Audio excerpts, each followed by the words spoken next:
funkcija ili služba padeža u rečenici i njihova značenja. Određivanje službe i značenja padeža. Kao što pitanjima za padeže određujemo padežni oblik upotrebljen u rečenici, takođe pitanjima, ali druge vrste, određujemo značenje i službu padeža u rečenici. Zašto pitanja druge vrste? Zato što smisao, odnosno značenjska vrednost rečenice zahteva da odredimo kako se određeni padežni oblik povezuje sa značenjem cele rečenice. Treba takođe znati da se značenje i služba padeža određuju samo u prostim predikatskim rečenicama, tako da složenu rečenicu prvo treba podeliti na proste, pa tek onda određivati značenje i službu padeža.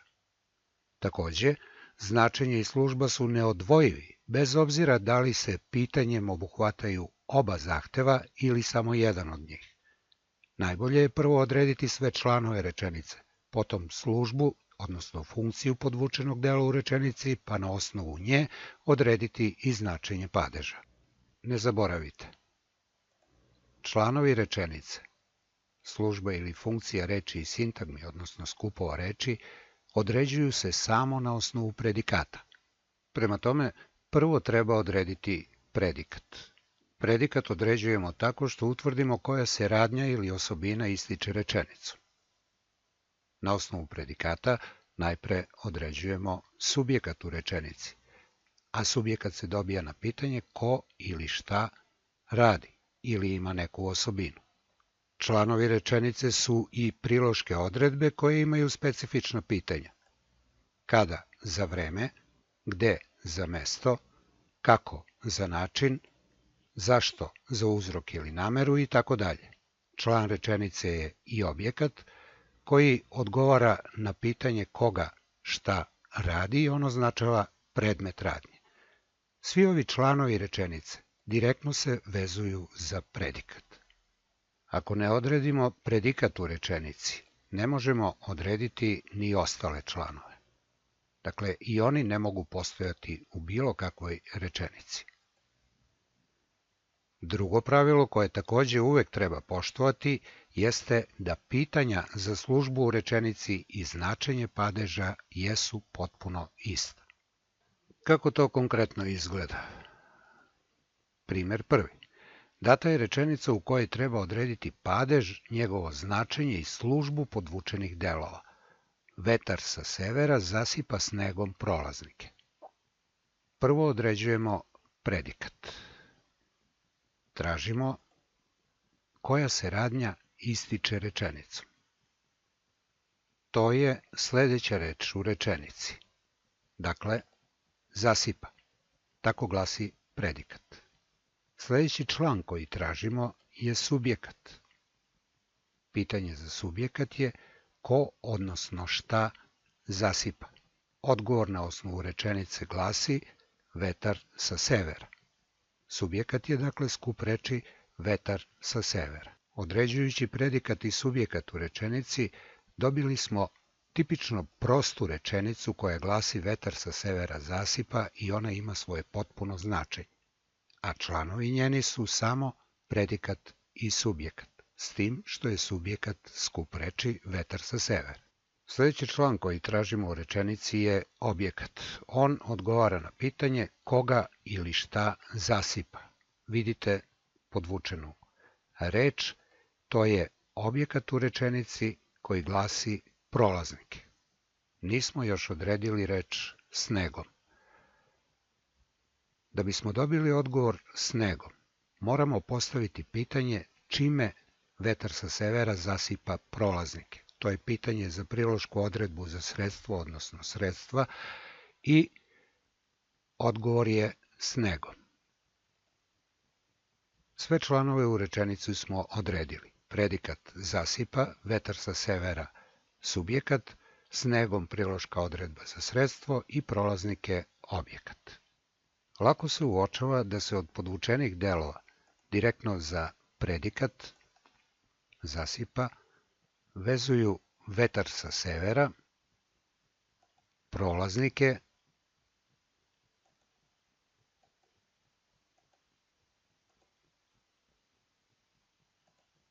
i snegom. Njihova služba je već određena. Treba sada odrediti padež i značenje za podvučene delove rečenice. Na pitanja ko šta radi neposredno odgovara reč vetar. To nam pomaže da utvrdimo da je u pitanju nominativ koji označava ime pojma i koji vrši službu subjekta u rečenici. Za deo sa severa pitanja za padežni oblik su sa koga, sa čega i ova pitanja određuju genitiv. Očigledno je u rečenicu uključen kao deo šireg skupa reči, odnosno sintagme, dakle posredno, pa se ne može vezati za predikat, već za imenicu vetar. Zato će pravo pitanje biti odakle je taj vetar, odnosno kakav ili koji vetar.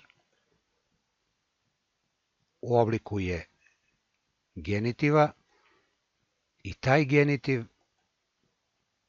ima ablativno značenje, odnosno značenje odvajanja ili porekla.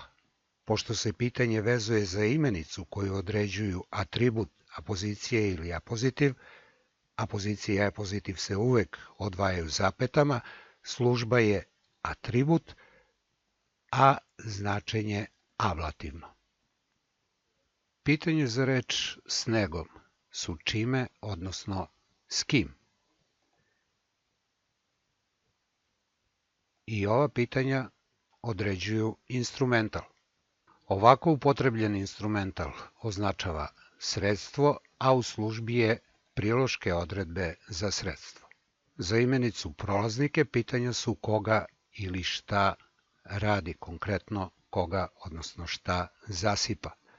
Ova pitanja određuju akuzativ koji u ovoj rečenici ima značenje predmeta radnje i u službi je objekta. Da rezimiramo. U rečenici vetar sa severa zasipa snegom prolaznike. Podvučene reči za koje treba odrediti padež, značenje i službu su vetar sa severa snegom prolaznike. Vetar odgovara na pitanje ko, odnosno šta zasipa. U obliku nominativa je, služba u rečenici je subjekat, a značenje jedino koje nominativ ima bez obzira na službu, a to je ime pojma. Sa severa očigledno je u rečenicu uključen kao deo šireg skupa reči, odnosno sintagme, dakle posredno, pa se ne može vezati za predikat, već za imenicu vetar. Zato će pravo pitanje biti vetar odakle, odnosno kakav ili koji, služba je atribut, a značenje, pitanje odakle, pitanje koje određuje poreklo, poticanje ili odvajanje, pa je i značenje ablativno, odnosno značenje poticanja, odvajanja, porekla. Snegom, čime, odnosno s kim zasipa, oblik instrumentala, a služba u rečenici je priloška odredba za sredstvo ili sredstva, određena pitanjem čime, pa i značenje određeno istim pitanjem čime, sredstvo, odnosno sredstva. Prolaznike, koga, šta zasipa, akuzativ, služba u rečenici je objekat, pa pošto je objekat zapravo predmet na kojem se vrši radnja, značenje je predmet radnje. Na ispitnom zadatku, dakle, treba upisati sledeće odgovore. Vetar, nominativ, ime pojma, subjekat. Sa severa, genitiv, ablativno, značenje poticanja ili odvajanja ili porekla, atribut. Snegom, instrumental, sredstva ili za sredstvo, priloška odredba za sredstvo, odnosno priloška odredba sredstva. Prolaznike, akuzativ, predmet radnje, objekat, a ako treba i precizno odrediti, onda je pravi objekat. Drugi primer.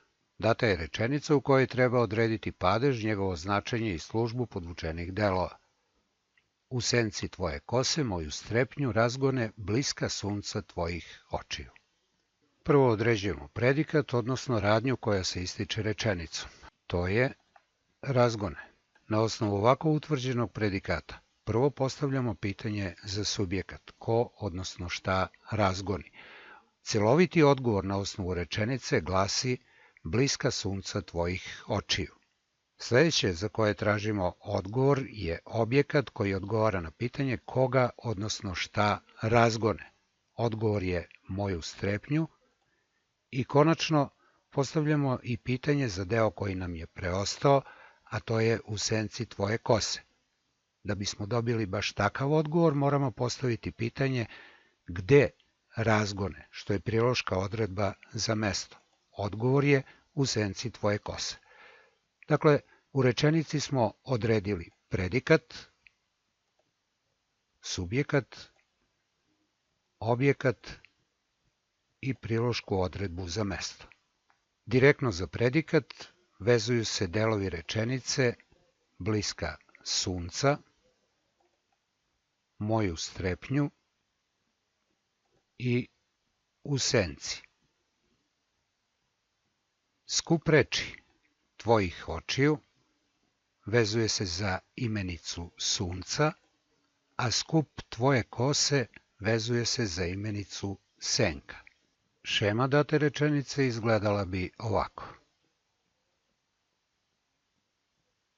Na pitanje ko ili šta zasipa odgovara bliska sunca. Skup reči je u obliku nominativa, čije je značenje ime pojma, a služba subjekat. Skup tvojih očiju vezuje se direktno za imenicu sunca, ne za predikat, pa je zbog toga atribut. Pitanja za padež su koga, čega, i to je genitiv, a za službu u rečenici pitanje je čija sunca, koja, odnosno kakva, i određuju pripadnost, pa ovaj genitiv ima prisvojno značenje, odnosno značenje pripadanja ili posesivno značenje. Zbog toga što se vezuje za imenicu, u službi je atributa. Na pitanje gde razgone, potpun odgovor glasi u senci tvoje kose. Direktni odgovor na pitanje gde je samo u senci. Pitanje za deo u senci glasi u kome, u čemu. To su pitanja za lokativ koji ima mesno značenje ili značenje mesta i u službi je priloške odredbe za mesto. Skup reči tvoje kose vezuje se za imenicu, pa je atribut, a odgovara na pitanje koga, čega, koja određuju genitiv. Skup tvoje kose precizno odgovara na pitanje čijoj, odnosno kakvoj ili kojoj senci, pa prema tome ima prisvojno značenje, odnosno značenje pripadanja ili posesivno značenje, a u rečenici je atribut. Za deo moju strepnju moramo pitati koga šta zasipa, pitanja koga šta određuju akuzativ, koji ima značenje predmeta radnje, a u rečenici je objekat. Šta smo konkretno uradili? U senci tvoje kose moju strepnju razgone bliska sunca tvojih očiju. Krenimo redom. U senci, u kome, u čemu razgoni. Padež je lokativ, služba u rečenici je priloška odredba za mesto, odnosno mesta, određena pitanjem gde, pa je i značenje određeno istim pitanjem gde, dakle značenje je mesno. Tvoje kose, u senci koga, odnosno u senci čega, padež je genitiv, a precizno pitanje je u čijoj senci, pa pošto se pitanje vezuje za imenicu, služba je atribut, a značenje čijoj, pitanje koje određuje pripadnost ili vlasništvo, pa je značenje prisvojno, odnosno posesivno. Moju strepnju, koga šta razgoni, koga šta određuju akuzativ, služba u rečenici je objekat, pa pošto je objekat zapravo predmet na kojem se vrši radnja, značenje je predmet radnje. Bliska sunca, ko šta razgoni, nominativ, služba u rečenici je subjekat, a značenje jedino koje nominativ ima bez obzira na službu, ime pojma. Tvojih očiju, sunca koga, sunca čega, genitiv, a pitanje precizno glasi čija, pa pošto se pitanje vezuje za imenicu, služba je atribut, a značenje pitanje koje određuje pripadnost ili vlasništvo čija, određuje prisvojno ili posesivno značenje. Evo i odgovora koje treba upisati. U senci lokativ, mesno, priloška odredba za mesto ili mesta ako se traži precizno određivanje. Tvoje kose, genitiv, posesivno ili prisvojno značenje, atribut. Moju strepnju, akuzativ, predmet radnje, objekat, ako je precizno određivanje, pravi objekat. Bliska sunca, nominativ, ime pojma, subjekat. Tvojih očiju, genitiv, prisvojno značenje, atribut. Ne zaboravite. Članovi rečenice, služba ili funkcija reči i sintagmi, odnosno skupova reči, određuju se samo na osnovu predikata. Pitanja za službu u rečenici i značenje padeža su ista.